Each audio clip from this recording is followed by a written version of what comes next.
Good morning, everyone. My name is Dr. Christy Taylor, founder of Work Solutions LLC, and I am really excited to welcome you to this month's additions to our Diversity Works Roundtable series. And this month, we're going to be discussing women in leadership, and we just have such an exciting panel. I'm going to go ahead and kick it off and allow everyone to introduce themselves, starting with Colonel Paul Lawrence, and we'll just go around the room. Okay, thank you so much, Dr. Taylor. And I'm honored to be here with this esteemed group of panelists and for your amazing DEI program. Again, the name is Paul Lawrence Vann. I served over 20 years in the United States Air Force, and I learned a lot about diversity through not only the Air Force and working with women, but also through my time working with mobile oil companies. So I have both a military and corporate perspective I look forward to sharing with today. Dominika. Well, hello, a pleasure to be a guest, and thank you for having me. My name is Dominika Staniewicz, and I'm a brain coach, and I work with companies and individuals on their brains, and our brain creates diversity because it is different for women and men, how it is built, constructed, and how it functions. So I bring that perspective and the mental health part into organizations and for individuals. I believe truly that we have got caught up on psychology, but brain as an organ actually dictates what decisions you're making. What are you thinking? What memories are you storing? It's not psychology, it's your brain, the organ that we can actually rewire, fix, change, enhance, and optimize so it works the way you want it to work.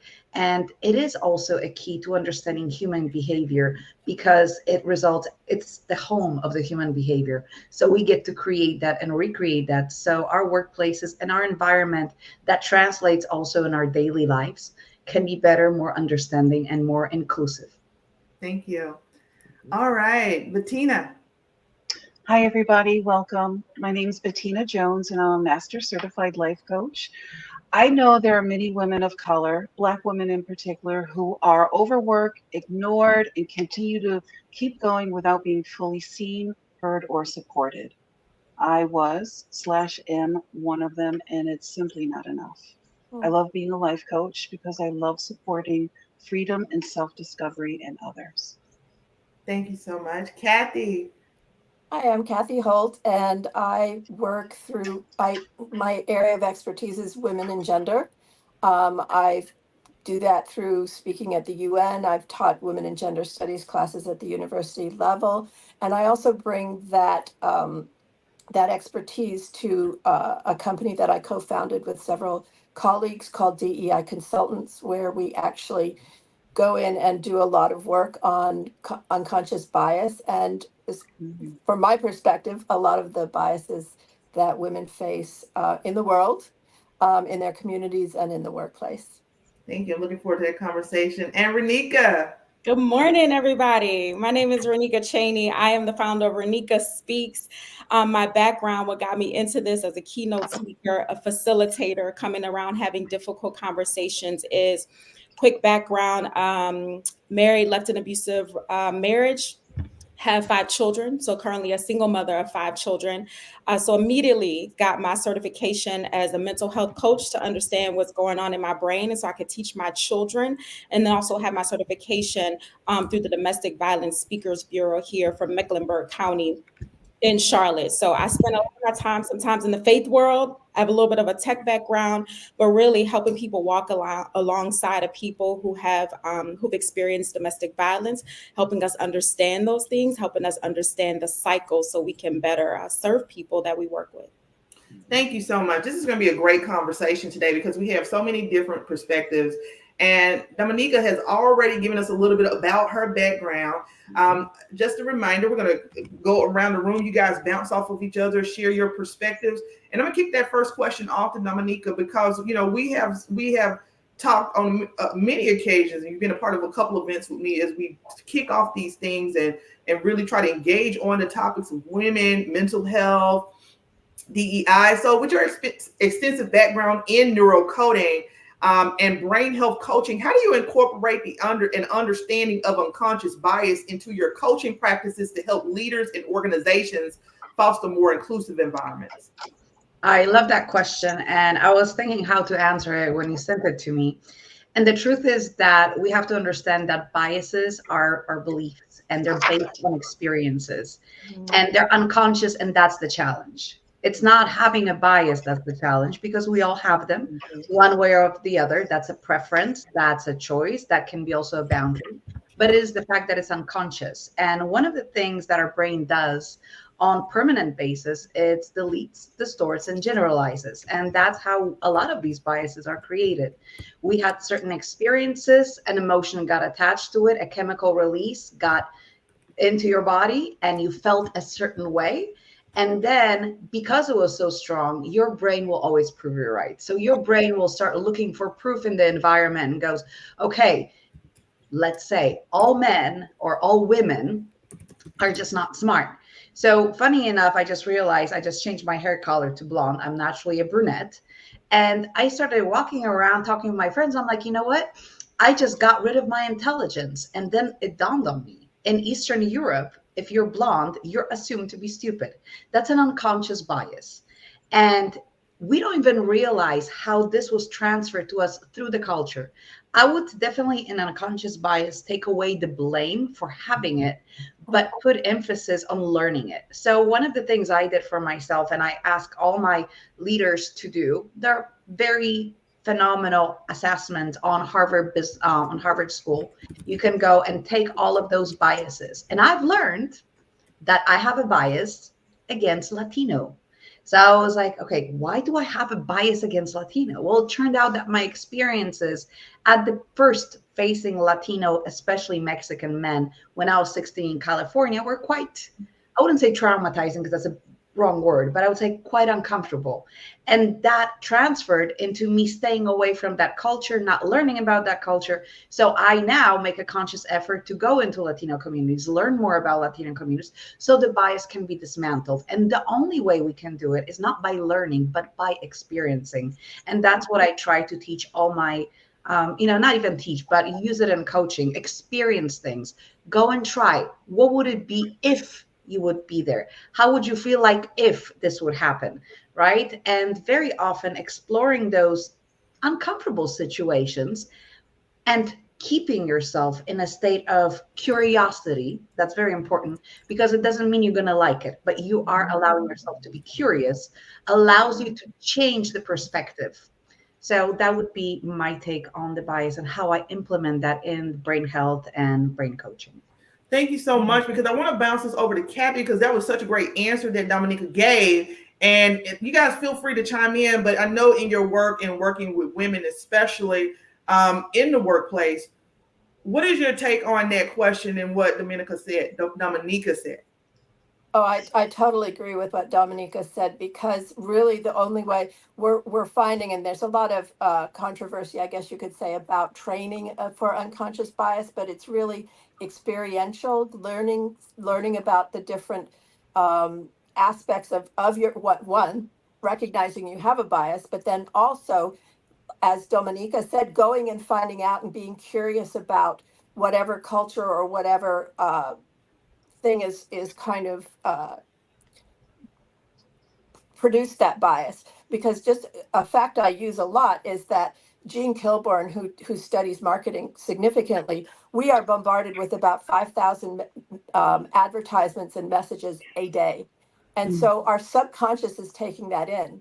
And even though our conscious is only aware about probably 9 or 10%, Dominika could probably be more accurate with that, we are still getting those messages, and it is still forming ideas. So, but being curious, learning about it, talking to people, learning their stories, sharing their stories, that's what breaks down bias.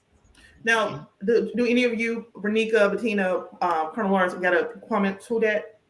You know what I wanted to add, what comes to mind just in everyday conversations, I feel like I could hear someone saying, but I'm not exposed to the Hispanic community. So how do I get in there? I'm not exposed to Black people or women. How do I get in there? And so that's one of the things that I've come in contact with, like, well, how do I gain these experiences?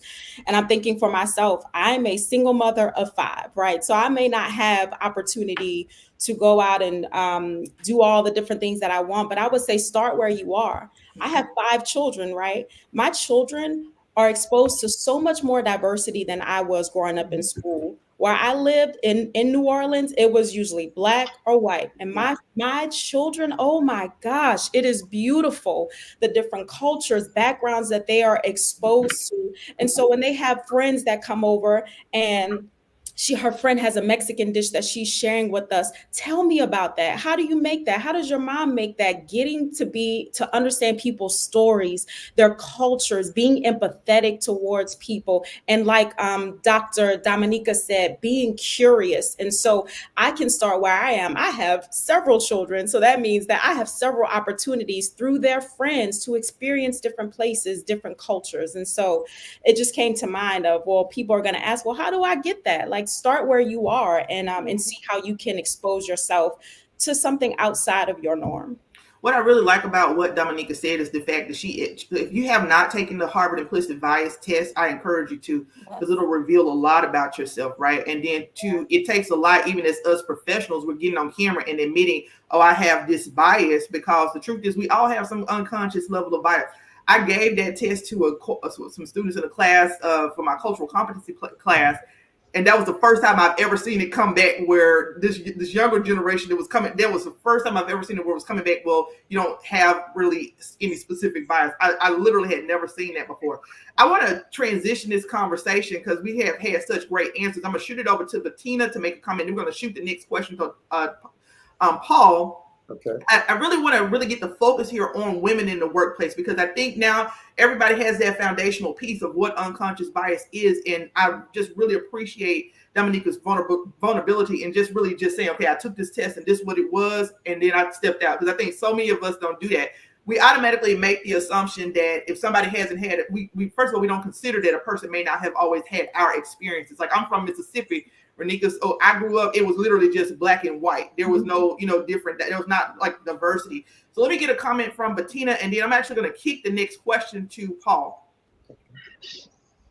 Sure. The next question about working with Black women across unconscious bias in women in the workplace. Sure. Well, from the clients that I work with, typically it falls within 5 realms of how it affects them. And there could be some crossover, but basically it's stereotypes and microaggressions. And stereotypes, think of somebody's hair, especially a Black woman looking into the office, and how unconscious bias could affect their advancement. There's the prove it phenomenon. There's the lack of sponsorship and mentorship, cultural taxation, as well as addressing power dynamics. So I know I don't have a lot of time, so I'll highlight just a few of these. Like, we can come back to you, because I just wanted to get a comment in, but I want to come back to you, Bettina, when we're answering in more detail. Okay. Sure. I'm going to kick the next question over to Paul. Sure. So building on what we've already stated, this has started off, but as someone like yourself, sir, because you're a man on this panel, and I did that on purpose, right? Someone like yourself who's had a distinguished career in both the military and personal development. How have your experiences in these fields really shaped your approach to addressing unconscious bias and promoting diversity within leadership, especially when it comes to how you have mentored women to go up the ranks or even in your corporate life? Yes, and thank you for the excellent question, Dr. Taylor. One of the things I look at is that the military, where I served for 20 years in the U.S. Air Force, is totally different than the private industry type of experience. In other words, when an order comes out, an order means the vision for that particular leader at that time.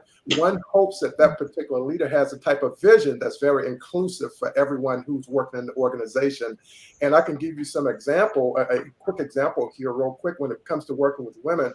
I've had so many women leaders, and thank God for it, primarily because women are very effective leaders, but most people in an organization don't believe that. What women experience, which is totally different from men, is what's called microaggressions. And microaggressions is that their leadership is threatened, their intelligence is threatened, their pay, they don't receive great pay. And if you look at women entering an organization the same day as a man, let's say there are 100 of them, at the end of the period of the leading up to management, 100% of the men actually get promoted into the management or supervisory, when only 87% of women, and that's because of unconscious bias. That's what's the reason for that. And then another reason why is because when we look at women that lead organizations, and my job is to help women to get to the C-suite, is that they get people to become more productive. They increase the revenue because of the creativity. They increase the fairness, and they also increase the particular commitment to the organization. And I can share it not only from the military standpoint, but also working at Mobile Oil Company and also working for a member of Congress on Capitol Hill and seeing that diverse type population as well. So I've seen quite a bit, and I work to help women, work with leaders to help women to become more leaders in the C-suite. That's really what my objective is now. And I've given this presentation in Paris, France, and other parts of the world as well. I want to go back to that. That was really great, because I want to go back to it. Actually builds on what Bettina, because Bettina, we are going to we're going down this list, and so we're asking everybody these questions, and then it was really one of the points that you made. What Paul said about what women are experiencing in the workplace. So I want to give you a chance to respond to his question, and then we'll do again. You guys bounce off of each other in terms of sharing your perspective. Sure. So when I work with women, it's really from a self-discovery aspect. Many people have already said, like, when there's unconscious bias in the workplace, talking about the way that I hear it is you're talking about overall in the organization. When I work with an individual, someone mentioned acknowledging it. The first thing is like acknowledging that that individual may have a limiting belief, that they have an unconscious bias, or that there's a mindset that's keeping them from advancing. And that's where I come in and work with individuals as either as a life coach or a mentor to help break that down, see how their mindset is, and then we address it. And many times, no matter what's going on, well, most instances, no matter what's going on in the organization or whatever opportunities, they're holding themselves back in a specific way. They might not be in the right job. They might not be in the right company because their core values are not aligned. And I think that's where a lot of individuals that I work with lose touch. They're focused on getting a job. They're focusing on getting in an organization and then realize this is not for me, but I have to make this go because as Black women, they are the most educated women in America, I believe, right now. And that's because we need to take up space, the belief of taking up space to fight unconscious bias by having the alphabet behind our name. And that's a beautiful thing. Most of the time it's needed in the medical field, but not all fields. Yeah, I can agree with what you're saying is, I have a framework that I use that I call the REBT DEIA framework. REBT is rational emotive behavioral therapy. And I apply those techniques because it's exactly what you're saying, but I look at it from a leadership standpoint, right? As leaders, when we're trying to put people in position and mentor, REBT, rational emotive behavioral theory, is a cognitive model that requires people to self-assess and to take on, how are you influencing, what is your way of thinking, and how is this from an organizational standpoint influencing your organizational culture? So I want to give everybody a chance to respond. Feel free to chime in terms of, how this is impacting women in the workplace and pausing. I would love to chime in because what you guys are saying is extremely important. And I'm going to bring it back to not putting blame on anybody because history is the way it is. Mm-hmm. Our past, no matter which country you lived in, men were in power. Women didn't read, women didn't write. And if you look at history about 1960, all over the world, this changed. We have become part of the workforce and the decision-making society not long ago. So everything is being transformed. The generations that couldn't imagine women having their own bank account are still alive. So that is still influencing our life. But I want to bring you guys to a phenomenal article from Harvard Business Review. And they did that study twice and it was published in 2011, where they took groups, and that's very much adhered to what Paul said. They took groups of women, then groups of mixed men and women, and only men. And they gave them tasks and roles, and decision-making process was analyzed, cooperation, communication, outcomes, creativity. 4 times in a row, women won by large with the best decision-making skills, the quickest outcomes, the most creativity. But we are so used to being in a structured environment, which is created based on a male perspective and their brain, which is great. It's fantastic. And now we're bringing this little bit of what people perceive, humans, men in those societies, as chaos. That chaos is actually a creative flow that women manage very differently. If you have not followed, please look at a woman called Kendra Scott, who is a self-made billionaire, the only woman that did it from scratch. And she manages in such a feminine way. I'm absolutely in awe of that lady. And another study was done all over the world. It was done in Africa, it was done in Europe, and it was done in the US. And what we as women do is the self-work that Tina is talking about. It is so important. They have found that when we go to an interview and we come out of the interview, our first thought is, what could I have done better? Maybe I could have answered this question differently. What men do, the questions that they ask later on, it turns out they go, oh, I did great. And if they didn't, they go, that interviewer had no clue what they were talking about. It is very different perspective. And we also ask for less money on average. Yeah. So all of that plays in. So not only that the environment has to do some work, we have to do internal work, because possibly women all over the world don't feel equal to men. And that's a challenge. And that cannot be changed by the world. We have to do that on our own. But equal doesn't mean the same. Equal means just the same opportunity, at least in my I love that. I love that. I was looking at some statistics here. We're talking about, well, women represent 58% of the U.S. workforce, 27% of the global workforce. In the U.S., women hold about 35% of leadership jobs. A lot of times what we'll hear, especially from a male-dominated perspective, oh, well, women are so emotional, you know what I mean? Not recognizing that they can have an impact. Let me get comments from Cathy and Ranika on that. Let me let Cathy go first, because I believe, Ranika, you're the next question. So we'll wrap it up here, and then we'll move on to the next question. Thank you. Thank you.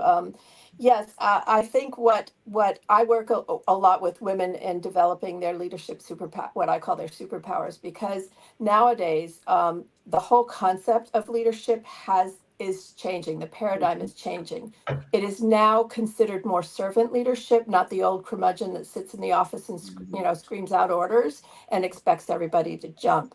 And what's happening is a lot of the things that used to be called soft skills, that because they were feminine and women oriented, are really now leadership skills. But I think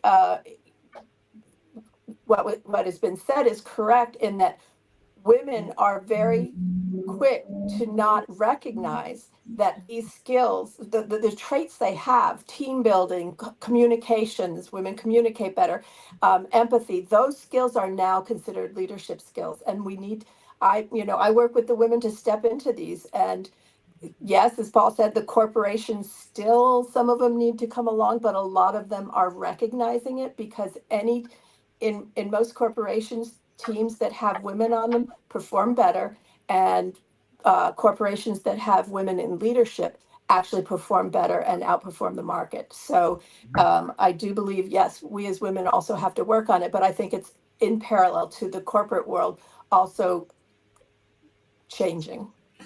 I'm going to throw the next question at Ranika, but I actually want to just throw a question out there to the group for any of you to answer, because I want to build on Cathy's point, right? We talk about succession planning, and I did a podcast interview last night. We were discussing diversity, and I really love what you guys are saying about us as women really demanding, right? We got to ask for more. But then also, from Cathy's standpoint, in terms of companies engaging in this process, what does succession planning look like in developing that pipeline of the next generation of future leaders? How can companies go about the process of being very intentional about supporting and championing women to those leadership roles, right? And a lot of times it's whether you are being open, if you're looking to recruit from the top, being open to recruit somebody with crossover skills, or if you're looking to recruit and develop that person, meaning bringing them up through the company. So let me give you guys about 20 to 30 seconds each to respond to that, and then we're going to move on to the next question, because I definitely want to know, because that's really important, right, to be a part of this discussion about how companies can lead the effort. Since Cathy mentioned it, let me start with her, and then we'll just do a quick around the room, and then we'll go to Ranika. I think two things that we counsel organizations that we work with are, one, hiring practice. If a man's name is on a resume, he's 60% more likely to be called back for an interview. So hiring practice and blind hiring sometimes, and then also the mentoring that's been mentioned. Women need mentors just as much as men, but men tend to pick men to mentor because that's what they're used to. So creating a mentoring process that's more equitable and gives opportunities to women also, and then also the hiring practices. Those are the two first places that you can actually make a big difference. Colonel Lawrence? Yes, and thank you for the question. One of the things that I looked at and through all the research and through some of the work is to ensure that women are identified. That's where you have to start. You have to identify a potential leader that's you want to bring up through the company. Then you have to get them all trained in leadership. It's one thing to actually perform leadership, but you also need to know what to do as far as a leader. So you have to get that leadership training. Then the mentorship and the sponsorship programs that Cathy just mentioned, you have to have that as well. And then we have to get that pay up. I'm really tough on the pay. I have 5 sisters, by the way. And so I listen to their conversations, and they need to be paid. Women really need to be paid. But in the end, women are just as great of leaders as men are. Better in most instances, more highly educated, more intelligence, but a lot of the men in the leadership positions just don't want to admit it, and so that's that bias that's holding the process back. But when we look at the future, women will be leading. I remember hearing a story of it was a jet that was blowing fire out, and everybody was scared. So I don't know that much about planes. I worked with them, but everybody was scared, right? Everybody was panicking, and this colonel, she walked right up to it and pressed this button, and it stopped, right? And I'm just like, so being able to be calm, and he's just like, that made me proud, or So let me get feedback from Bettina, and then Dominika, and then we'll move on to Ranika. Okay. Well, like Cathy and Paul have said, I really believe it's about sponsorship and mentorship, but not just official programs of mentorship, because a lot of times mentorship isn't on the books. So giving women the opportunity to engage in those, like go where mentorship is happening. Like if it means meeting somebody after work, after hours, for a short period of time, and saying, hey, and being vocal, would you mentor me? A lot of times I think that I recall for myself when I asked someone to be my mentor, they're like, well, I'm not Black. And I'm like, it doesn't matter. You have 15 years in an academic environment. I don't. I want to learn from you. And so we started mentoring. So I would, again, highlight sponsorship, mentorship, and sponsorships. We always need a cheerleader to help us get recognized for a position as a woman. So seek out people who will be your allies and say, hey, I know so-and-so. Have you considered them? Yeah. I don't know if you guys have read Sylvia Hewlett's book, Forget a Mentor, Find a Sponsor. That is, man, I stand by that book. I'm dropping it in the chat right now. I stand by that book because that is such a great book. Let me get comments from Dominika, and then we're going to go to Ranika with the next question. So I'm going to play a devil's advocate here, and I'm going to say that although we're looking for mentors, although we're looking for people who will mentor us women in the leadership realm, the only women that can mentor us at the moment in time, or mostly, are women who learn how to lead from men. We don't have yet developed perfect style for women, and our brains are very different. And what we have found looking at natural styles of leading is more of guidance and more of coaching style than through KPIs and structures. So the truth is that all women, when we were learning how to lead, going into the corporation, we want to be like men. So we took over a lot of behaviors and thoughts and the ways of managing things like men do. And I would invite women to create cohorts. And yes, Tina, what you said, having a sponsor, having a mentor, having a person who's cheering you on is absolutely important.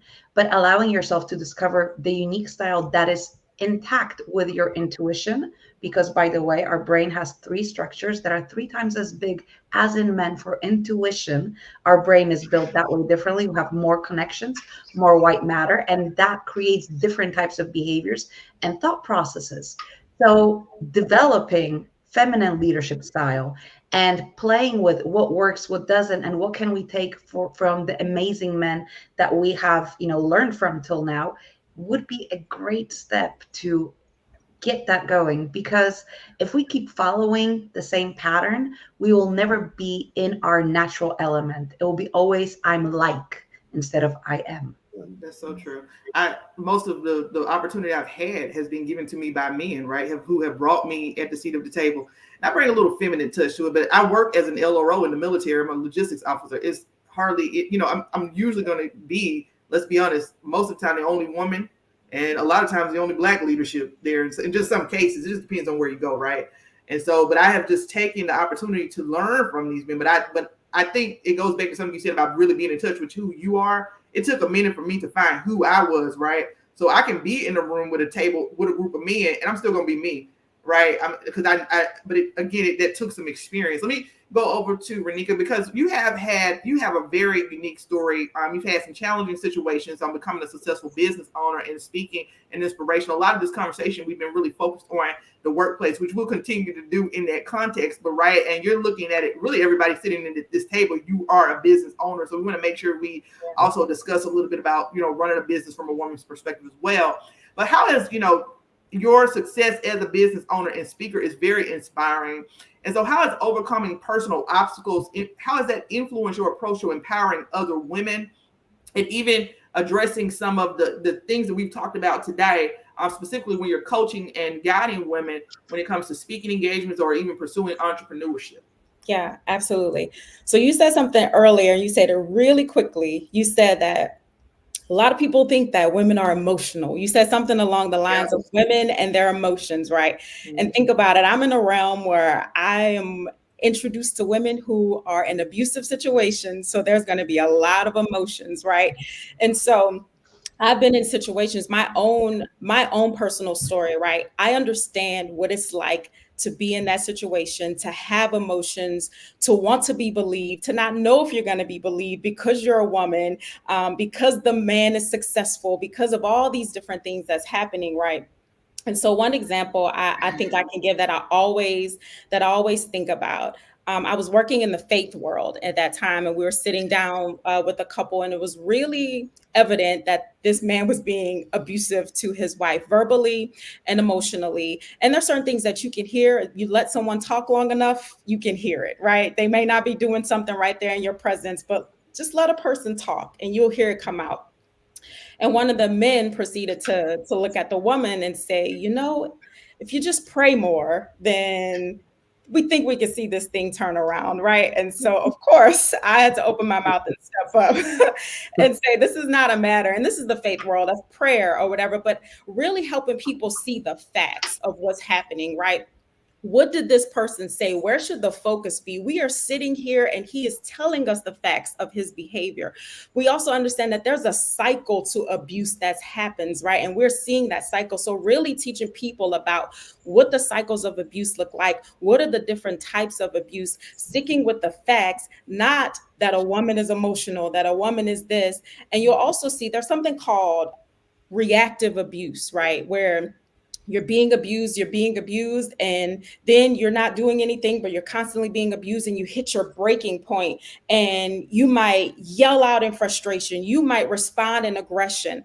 And so people sometimes look at that when it comes to victims. You also know that if, say, an altercation happens between a man and a woman, by the time the police gets there, the woman is so frustrated and just in so much pain.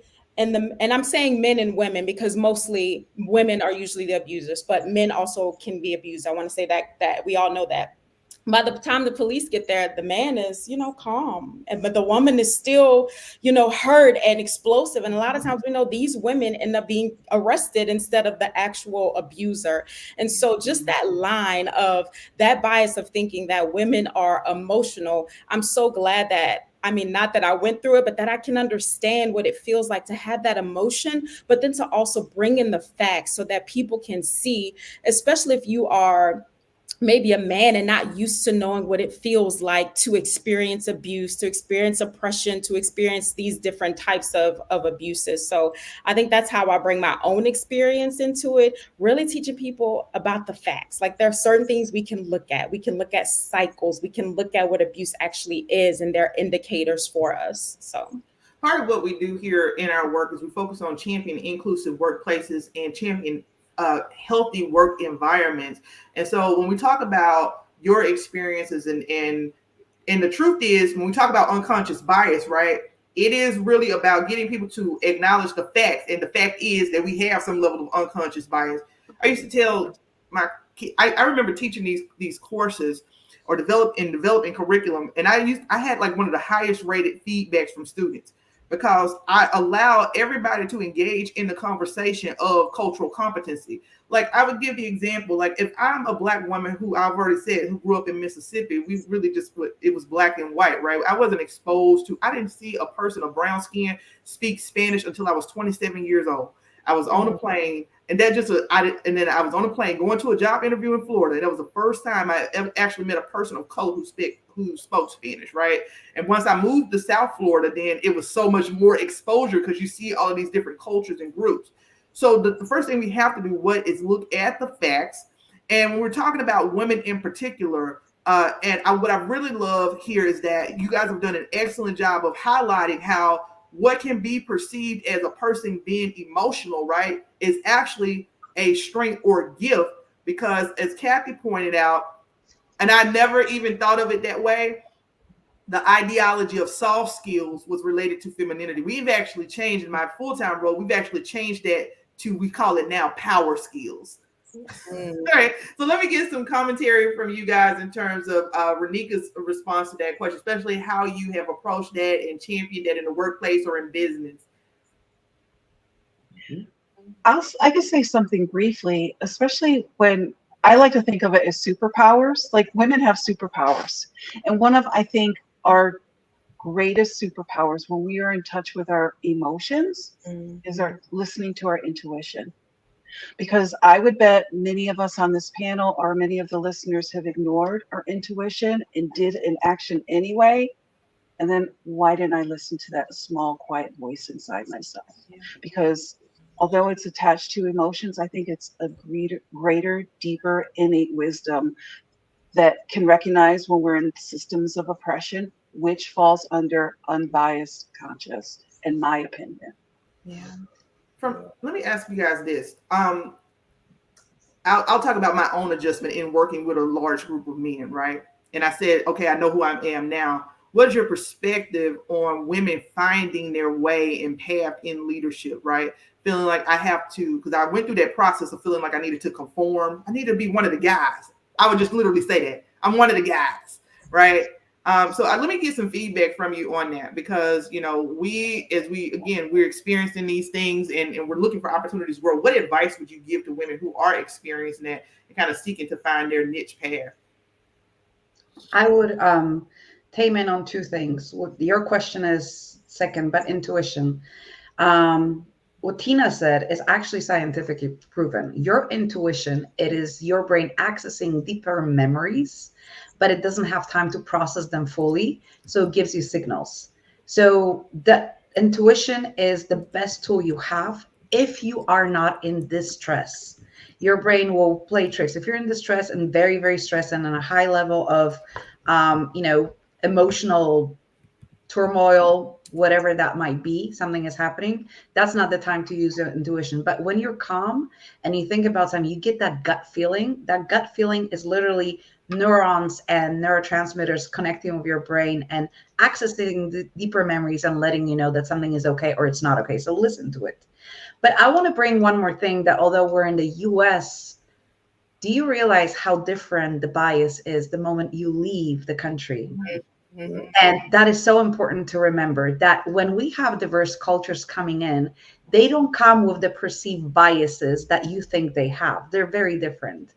And I remember I still am learning about a lot of things. So let me give you an example, because Tina gave an example of hair, right? Well, in Europe, women touch their hair on constant basis. We touch, oh my God, how beautiful. And we go around and touch. And here I got schooled for doing that. How can you do that? I'm like, what did I do? I had absolutely no clue. And it turned out that that was perceived in a certain way. And we are not one culture. And that's, I think, the biggest challenge here. Our biases come from different cultures and different raising points and different belief systems that were installed there. Some are common, but a lot of them are not, because of the different upbringings and the different programming that we have based, on what we experience. So I'm quite intrigued, when I listen to, for example, I work with a lot of women that are foreigners, like I am. I'm Eastern European. My biases were very much unmatched to the US ones. And then they evolved, and then we had to work on those. So it is very interesting how we assume that the way we think is the only right way. And one of the ways, again, it's curiosity, letting your brain to create new associations, new memories, and new thoughts. Yeah. Any other comments before we move on? And then, because Cathy, the next question is going to go to you. Okay, I was going to comment on that, but Feel we'll go on free. with the next question.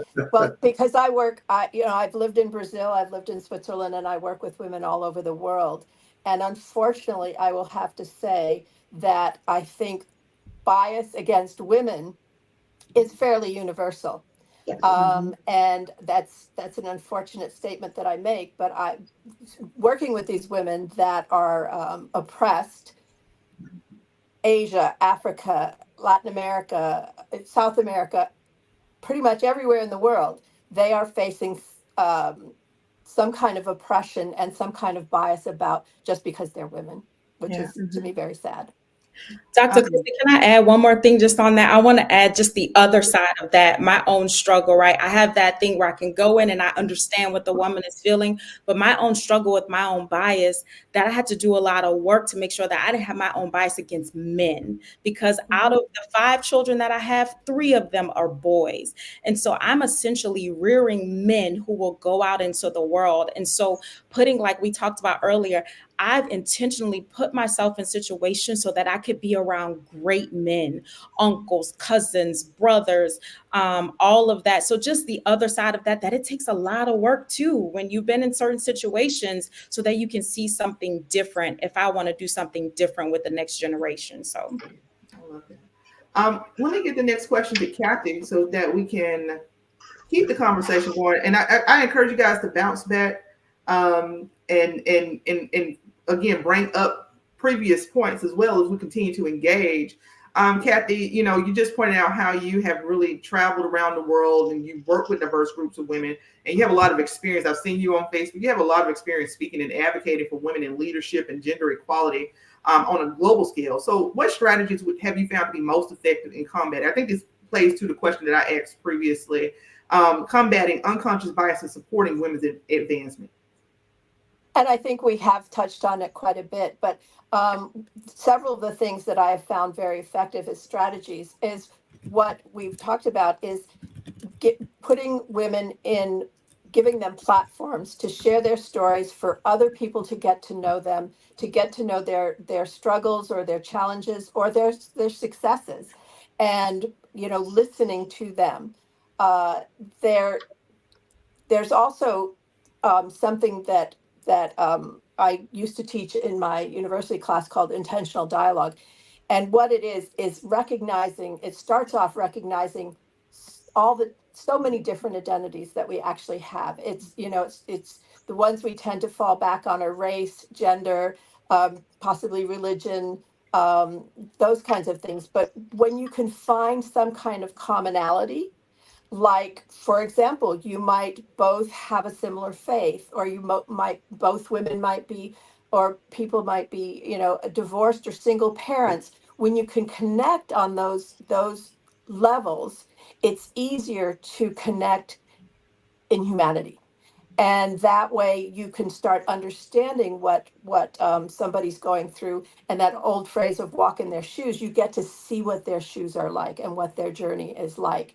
And that, I think that's very important. I think also what I do a lot of work with is actually teaching women how to strategically communicate. I've worked with one group of women in Kenya, where one minute they're having to talk with local officials because there's the legal system, and the next minute they're having to talk to tribal leaders because there's the cultural system. And so you have to message things differently so that you can create a win-win for whoever you're communicating with. You have to help them see how what you're trying to do and what you're trying to accomplish will actually also benefit them or their community or along those lines. So I think that's also very important. And also, we've talked about it, is recruiting allies. You know, we need men who support women because the structure still is worldwide that, you know, the patriarchy rules. So being able to find those people, those men that are very supportive of what you're doing, because the women I work with, they are creating solutions to challenges that sometimes are based on their survival, and they have to step up and lead because nobody else is leading, but they need to survive. And then they help other women and create co-ops or create other organizations, women's organizations, to help women survive and thrive. So I think those are some of the strategies that one other strategy is, I think it's important for women to collect data. Not that statistics usually don't move somebody off an opinion. But if you can support your story with some data, like we have already today on this presentation, that kind of gives it a little bit more legitimacy. And more men think data than probably women, because we are more the cooperative, the storytelling, the learning from each other's experience. So it does help to have some of that to back up what you're trying to promote. Yeah, I think that's all great, and I love the ideology of that data. I just came from an event last week, was Congressional Black Caucus Week here in DC, and Gallup they have several initiatives where they're sponsoring like this 100-year data gathering, right, to see on race and gender. They're tracking the data for 100 years to kind of see what impact are things really and truly different, right? But even to your point, just us being able to come in here with the studies or tracking data on these programs, initiatives that we're starting in the workplace and monitoring impact, all of that's important to be able to monitor programs. Paul, let me give you an opportunity to respond to what Cathy said, and then I'll open it up to everyone else as well. Okay, fantastic. I think one of the things that we all have to consider is that whatever workplace that we happen to be in, it actually is a culture. Whether it's effectively working or not. And we have to find ways to provide that bias training to help people to better understand it. Because when we look at it, we have to look at awareness plus the knowledge actually equals better choices. And that's what it's coming down to nowadays. The aspect of having that empathy, very important. When we look at soft skills, when we look at emotional intelligence, being able to apply that to people, because when we look at it, the workplace and the workforce is a lot different than it was 15 to 20 years ago. It has changed and it's never going to be the same again. And COVID-19 also played a role in that. When we look at women being even more effective, just as an example, when we had COVID-19, more women work remotely because given a choice between, do I take care of my children or do I go into the office? Well, we know they made the right choice, work at home. And what happened when they worked at home? Less microaggressions. They weren't threatened as much, so their productivity actually increased, and it's something that men do not go through. They don't go through the microaggressions. So even just looking at that example, and where do we go from here? We will always have remote workers, and then we have to have people in leadership skills that understand how to lead the people who are in those particular positions, because it's not going to go away. I love that. Let me give everybody a chance to respond. Ranika and Coach D, Let me give you guys a chance to respond because the last question is going to go to Bettina. Any response? Okay, I'm gonna go. So I'm gonna go again with devil's advocate, because I truly believe that men have been deprived of the ability because of the culture that has been created in the past. So the historical culture of learning about their emotional spectrum and developing their emotional intelligence. We expect men to have skills that were never taught to them, and that is absolutely unfair. Because their culture that has been leading, right, the patriarchal culture, has put emphasis on outcomes, not on processes.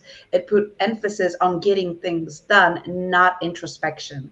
And now we're running around and saying, oh, well, men are this, men are that.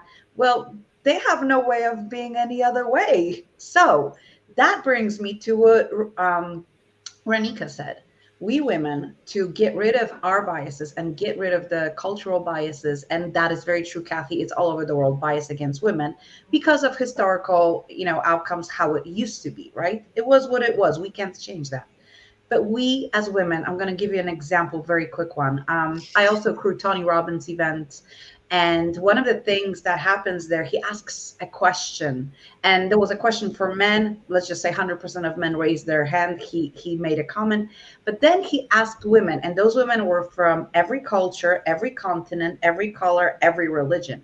And the question was, ladies, how many of you have heard from auntie, mom, grandma, sister, cousin, female cousin, that you should never trust men and you need to protect yourself? All men, all women, 2,500 of us raised our hands. We need to work on our biases against men as well, so they have the platform to actually work on their biases towards us. It's a give win-win situation. We cannot be only saying, culture needs to change. Yes, men need to work on a lot of things, but we as women have a lot of work to do because our mothers, because of their experiences, have been telling us stories. And the truth is, very often, sometimes we don't get the job because we didn't do a good job. It has nothing to do with the bias. It can. We can see my cat here. We can. But the truth is that there are a lot of things coming in. So let's be open to understanding both sides. And the more we know, the more we experience, the more we have conversations like this, the better world becomes. Dominika and I, we share some of the same perspectives, and I teach American history. And one of the things I said going into this DEI work, I used to really be like, hey, I'm not going to engage in frontward discussions on DEI, right?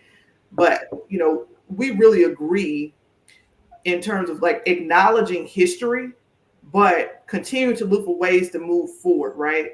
And being positive and focusing on what moving forward. Like I cannot look at somebody who's 20 years old, black, white, yellow, purple, and say, I hate you because something that happened years ago, hundreds of years ago. It's like, okay, we're acknowledging history and looking for the way to move forward. I think that's whether it's gender, race, whatever, we got to continue to look for ways to move forward and also acknowledge doing the work within ourselves that's going to compel us forward. Because if we're one of these groups who believe that the universe is also going to give us what we want, despite the nuances that exist, right, then you're going to have to do the self-work to begin to move forward. Let me let Ranika make a comment, and then I'm going to throw the last question to Bettina, and then we'll probably go 2 minutes over because we're going to do around the room because I want to make sure that you have a chance to plug your business. So Ranika, let me get a comment from you, and then we'll throw the last question at Bettina. You almost snatched it out of my mouth. What I'm hearing, especially after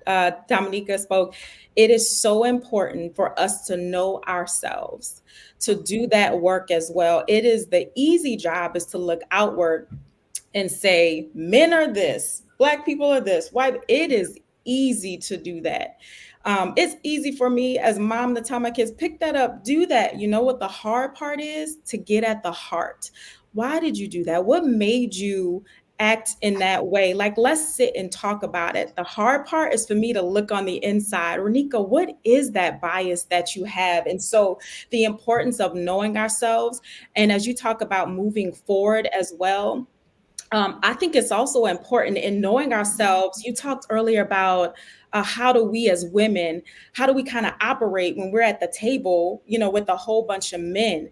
There, to know ourselves and to be in a room, there's nothing anyone else can tell me. I can't tell you.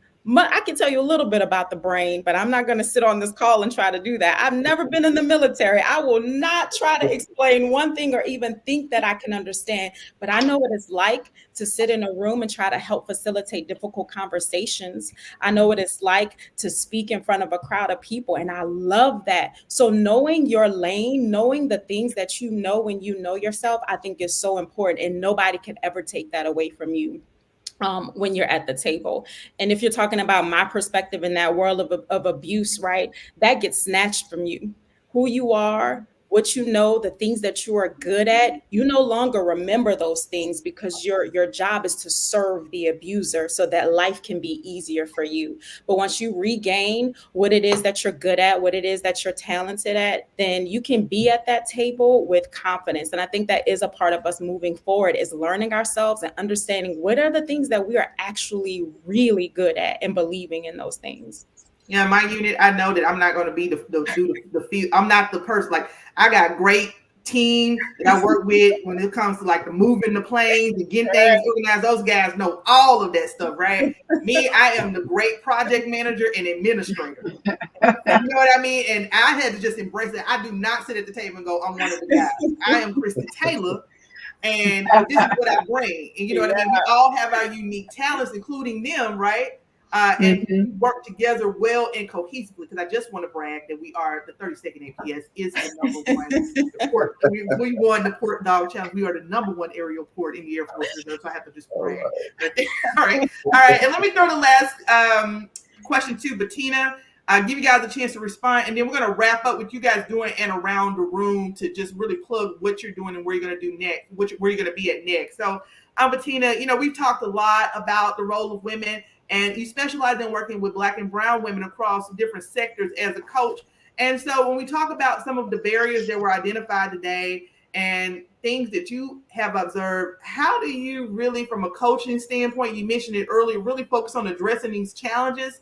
And I just encourage you to incorporate all of the things, the perspectives that you've heard here today, because you gave a great list up front, in terms of how to approach that. Sure. I have to say, especially like working and living in America all my life, there are systems of oppression. There's no denying it. Mm-hmm. And that's really, like, when I think of women unconscious bias and in the work field and Black and brown women, the odds are stacked against them, just like it is for other marginalized communities or immigrants. So I always bring it back to the individual. As a life coach, can't change something inner, and then you could see things start to shift on the outer. And that's when you can make decisions or get more in touch. I'll say it again because it's the same message over and over that I will talk about. It's about your own values. It's not about corporate values. Like, if you're in a situation at work that doesn't feel right, question why. You might not be able to change the outside circumstances, but shift it inwards. And so when I work with clients and we address, pardon me, the power dynamics, individuals often face resistance or are expected to lead in a certain way that aligns with the dominant culture, and that is white male patriarchy. Many women in the workforce, there are intersectional, like Dr. Kim Crenshaw says, intersectionality. So from my perspective as a woman and a Black woman, I help them navigate these dynamics by strengthening their self-awareness and their emotional intelligence, period. Because from there, they can make their own decision on what their leadership style is, how they will lead a team, whether they want to lead a team. And I think there's something powerful about the way that women work in all the conversations where they have where there's the ability to have the conversations with each other. So yeah, I'm going to leave it at that. what I love about what everybody is saying here is that the one common piece that I see is that we recognize that globally and here in the United States there's systematic oppression exists, right? We have the advantage of first world perspective because I was talking to somebody last night that sometimes even when we discuss DEI from the experience of being here in the US, we still have a first world perspective because our experiences are first world. But then when you look at globally systematic systems of oppression, sometimes those are even women are dealing with those in third world countries, right? So when I respond to this, what you're saying, I'm saying it from a very first world perspective on mindset. I love the fact that you guys have really acknowledged that we might not individually be able to change things systematically, but we operate within the context of those systems and face those challenges by acknowledging the external factors, external locus of control, and focusing on those internal locus of control factors of what we can change and do to challenge a system. So even that though, I recognize that answer that I'm giving in response to Bettina is a very first world perspective, right? Because some women can't even do that. You know, it's easy to be like, be positive and have a positive mindset and challenge the system. When you got some countries where laws of women even speak up or say anything, it goes in a totally different direction. Let me give you guys a chance to make a final response to what Bettina said, and then we'll do an around the room. Cathy, looks like you want to jump in. Yeah, yes, yeah, I do. I think what she's saying is very valuable. That there's this graphic I use about what I can control. It helps me remember what I can control and what I can't control. And the bigger circle is obviously what I can't control. But what I can control is my self-knowledge, my self-reflection, getting to know myself, learning and trying to constantly improve what my perspective is by welcoming other perspectives and listening and learning from those perspectives.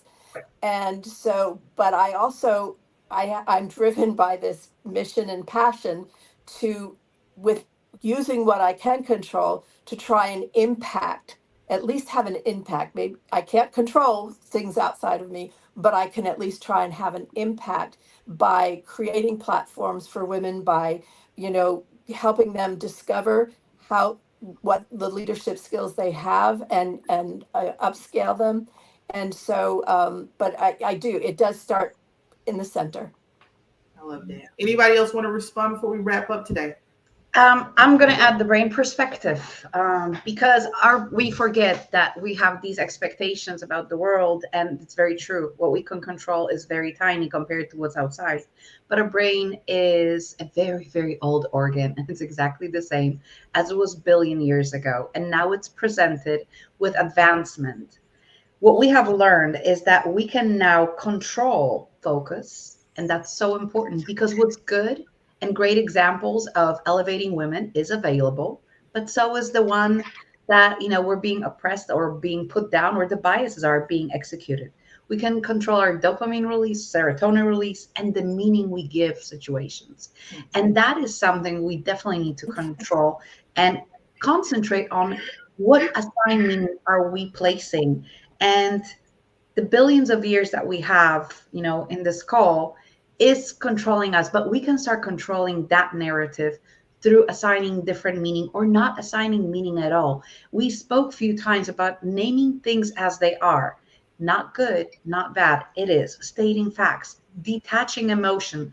It allows us to process the information and then make better choices for ourselves. And biases will never disappear, just to be very clear. But the awareness of biases can shift. And you know what? When we get rid of one bias, another one will surface, because that's how life functions. And it's a work in progress. So let's have a lot of compassion for people who are working on themselves, and for women that are in different situations. And again, yes, we are in the first world. That's the first world problem that we're experiencing. And when I was in Europe, I would hear regularly from gentlemen saying, so what, you want a contract? Okay, let's have dinner and then breakfast and we can go and sign. It was open conversation. There was no, you know, between the lines. That was expected of a woman. I had to hire a man who pretended to be a CEO. And I pretended to be his secretary, although it was my company. So We are in very interesting time, and I think it's fascinating because so many great things are happening. And let's focus on that also, because great examples inspire, and our brain is designed to protect us. So we are naturally drawn to things that are not good, that we're afraid of, and that is actually taking away our power. That's all I want to say. Okay, so this has been such a great conversation. And the next part of this, we're going to do an around the room. We're going to start with Colonel Paul Lawrence Vann, and allow you to do that. Everybody's going to get a 60-second plug. In that, I want to just kind of hear your wrap-up comments, your words of final words of wisdom, and then let us know where you're going to be and do next. And don't forget, if you have a book, we're going to be dropping stuff in the comments. If you have a book, whatever you want to show, make sure you show that. So let's start with Colonel Vann, Sure. and we'll go around the room. Okay, first of all, thank you for giving me that honor to be with you and these esteemed panelists here. What I want to say in closing, from my perspective, is that we are all leaders. We do not have to have a title to be a leader, but when it comes back to what we're going to do and achieve in our lives, we not only have personal leadership, but professional leadership as well. And it's my hope that more and more organizations will hire women to become leaders. Why? Because only 10% of Fortune 500 companies are led by women, and that is my advocacy, which I have. I really want to see more organizations promote more women to leadership positions, because I know that they can make a positive difference for the company as well as for the country as well. Now, when it comes to leadership, I want to talk about my book here, Leadership is Influence. And I primarily wrote this book earlier, late last year, and I've been promoting it all this year. And so what I've been doing is just speaking all over. I've had a presentation for Kenya. I had one for Paris, in Las Vegas, at Caesar's Palace, and many other locations. And I really like to work with organizations to help them to promote and advocate for more women leaders. I'm going to stand on it. I'm one of 10 children, 5 sisters, 4 brothers. I know how to communicate with people. I've done it all my life. Thank you all so very much for my great panelists here, and you, Dr. Taylor. Thank you so much. We're going to have Ranika go next. Yeah, absolutely. This has been amazing. It's been a pleasure to meet every one of you. And I think I learned something from each person. And so I'm just full right now. Thank you so much. I think one of the things that I want to leave with is I always think about, we do a panel like this, and then now what? What can people do? And so from my realm and my world, I just want people to know that we talked a lot about self-reflection and what we can do on the inside for ourselves, right? And so I'm thinking about people right now in my world, in the abuse world. I do want to throw out a number to the domestic violence hotline, and that number is 1-800-799-SAFE. 1-800-799-SAFE. And I throw that out because I remember leaving an abusive situation. It's like, what do I do with this now? How do I understand what happened? How do I not let it repeat for my children? You can actually call that number and ask any questions that you want. They can tell you in your state where you can find free resources. I know I took a lot of free counseling and group counseling. And so just for people who are like, well, where do I even start with myself? I just want to give that number, and that there are resources out there. And even in your own state, there are a lot of free resources. And that for me was really important. Someone who was a stay-at-home mom who did not work at all. Where do I start? And so I just love when we can get information, but also when we're living out this thing called real life, what can we actually do in actuality to get the help that we need, depending on where we are. And so I want people to reach out to me. My website is ranikaspeaks.com. I'm excited because I get to facilitate all these amazing conversations that's coming up. People have called me into their organization, their business, their church, so that we could talk about difficult conversations. And that's really where I thrive. So I've been in this abusive world, but it's also helped me gain some skills of being like, I hear a little bit more there. Let's talk about that. And so I'm actually in the middle of writing a book with my son, who is an amazing artist. And we're writing a book about resetting your nervous system, where it comes, where it's helping children. So I've done a lot of skills in trying to teach my kids how to do that. And I'm so excited that we'll be able to share that hopefully soon. So yeah, that's it. And thank you again for having me. Thank you so much. I do want to say next month is Domestic Violence Awareness Month. So we'll definitely be highlighting. We're going to host speaker Tiffany Hall, who's very well known in the Pennsylvania, Harrisburg, Pennsylvania community throughout the nation for her story. So I'm very excited to be able to present that. So definitely, Ranika, if you're doing events next month, please share them with us and we'll shoot them in our email blast as well. Cathy. Yes, thank you for putting this together, and thank you for sharing everybody on the panel sharing their ideas. I'm coming away with a lot of things to consider and new perspectives, which I definitely like to hear and reflect on. Right now, I actually wrote a foreword for a book and am one of the featured authors in it. I don't have it in my hands because I am literally packing to move on Thursday from Texas to Connecticut. So they are already all packed away. But it's called Mission Accepted, the 262 Women's Project. It is on Amazon, and it's a platform for 262 women to share their stories and how they are actually changing the world. I'm also in the process of writing a book on leadership because I do believe that all women have what it takes to be leaders. It's just a matter of them acknowledging or awakening those leadership superpowers, and I help them find them, acknowledge them, and develop them. And you can reach me at catherine-holt.com. And thank you, just everybody, for sharing so candidly. I really do appreciate it. Bettina, thank you so much, Cathy. This has really been wonderful. And what I really appreciate about Cathy is that we actually invited her on a previous panel and she could not make it, but Cathy was still in the chat. She was sharing the event. And I want to acknowledge that. And I really appreciate it. And I was like, we got to get you on. So thank you so much because you have even been sharing our stuff, even the stuff that we've been doing previously. So I really appreciate that. Bettina, let me get final words from you and then we'll go to Dominika. Sure. First of all, Cathy, I am from Connecticut, so I hope you enjoy it. It's the perfect time of year to move there. And Ranika, my family is from New Orleans, so there are the worlds are meeting in amazing little ways.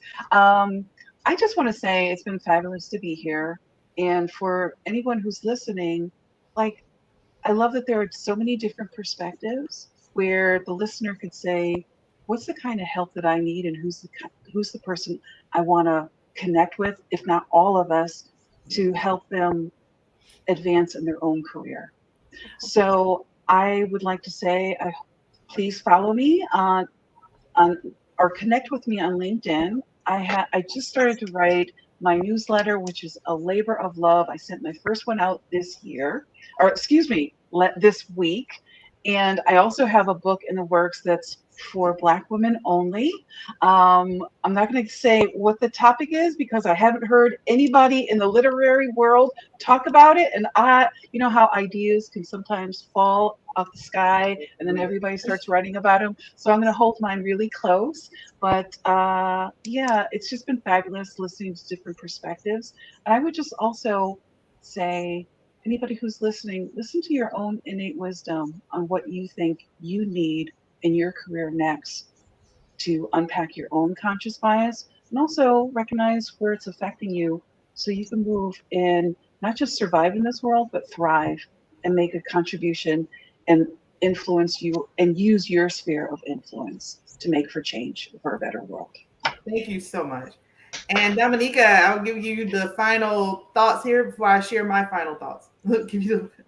First of all, it was an absolute pleasure. Thank you for having me. I enjoyed each and every one of you and your perspectives. And I'm going to close out with a question to our audience, because if you got triggered by anything that we said or made you feel uncomfortable, I want you to look inwards and ask yourself, what haven't I healed? Because the truth is that anytime we react emotionally, that means there is something unfinished. There is something that is hurting us or makes us feel or a belief. I work with companies and I speak also on stages on neuroscience and using neuroscience in service of a better life, of a better leadership, of a better self-regulation. And I would love to introduce neuroscience as a practical tool because it is very practical. Yes, there is some, methodology in it. But the truth is that if you understand is the one who decides who you marry. Your brain is the one who decides what decisions you make in your business. What type of a leader are you? How you react to things. And remember, your feelings are not the reality, is your perception of reality created by your brain. And what if you could control that in leadership? What if you could control that in your real life and change the release of dopamine, change, have different behaviors? I have a book that's very practical for people who get overwhelmed, and it is on Amazon. It was #1 Kindle bestseller for a while. It's really short, but it's very practical, and it focuses on science of process, not the outcome, and how to change our brain to enjoy life and enjoy the process and keep growing without the pressure, without the overwhelm, without the fear that is installed in us by our brain, not necessarily by society. And it helps leaders to change the perspective of leadership. Although it's not named, it's named The Magic of Dreaming Big, Acting Small, and Achieving Success. And it's a book that you can read in an hour, or you can do for a month doing the exercises that are in there. So grow and give yourself grace for not being perfect, because perfection is boring. And if we achieve that, where are we going to go? What is there left to grow and develop? Thank you. And we're sharing your information across the screen. Your Brain Coach, yourbraincoachd.com is where you can find her and connect with her. I want to say, first of all, thank you to all of the panelists for joining us today. Now, everybody has given their plug. I definitely have to give mine. We just released 2 books. And to that point, Bettina, I literally had somebody release a book with the same name. It's something I worked on for 2 years, right? We just released a book. My sister and I, we did a book for kids, which is Colorful Careers in Healthcare. And we literally spent almost 2 years having characters hand-drawn and creating and producing videos that introduces kids to careers in healthcare. So that part of me, that's a career coach, that's where you'll see that pop up, right? And me being a health scientist and her a doctor as well. And then also the book that you'll see me promoting, Introduction to the REBT DEIA framework, which serves really as the foundation of these conversations. So much of what we've said when we talk about programmatic design and leading organizational change, addressing unconscious bias, is talked about in this little short book. This was research I did to develop the groundwork for the framework. So you'll hear me talking about it more and more as I go out and continue these discussions on DEI. I want to just say thank you so much to our panelists today. This has been one of the few times where I've allowed the discussion to go over 1 hour, because it is definitely needed. And I just want to say thank you for taking the time to be a part of this group. And if I could give any final advice, wrapping up, if you're listening to this, or you go back into listening, or you're listening to any one of our Diversity Works roundtables, or you're engaging with one of these great leaders, one of the things I really like that we pointed out is the importance of internal control, right? Internal locus of control, recognizing that are these systematic factors that exist.